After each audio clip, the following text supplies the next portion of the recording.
நம்ம வாழ்க்கையில பார்த்தீங்கன்னா, ஒரு பிசினஸ் செய்வோம், லாஸ் ஆயிடும்.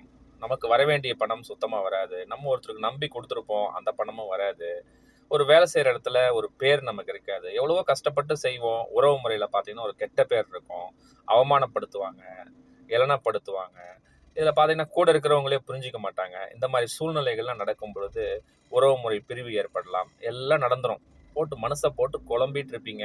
செத்து போயிடலான்ட்டு இருக்கும். கொஞ்சம் யோசனை பண்ணி பாருங்க. இந்த சூழ்நிலைக்கு காரணம் என்னன்னா, 2 விஷயத்துல தான் வந்து நிக்கும். முதல் விஷயம், ஒரு பொருளாதாரத்துல இருந்து ஆரம்பிக்கும். ஒரு பொருளாதார சூழ்நிலையினால தான் இந்த மாரி ஆயிருக்கும். 2வது விஷயம், கொஞ்சம் ரொம்ப டீப்பா நீங்க திங்க் பண்ணி பார்த்தீங்கன்னா, ஒரு உண்மை புரியும். நம்ம ஒரு சில காலகட்டங்கள்ல நம்ம செஞ்ச ஒரு தவறான விஷயங்கள்னால தான் இந்த சூழ்நிலை வந்திருக்கும்.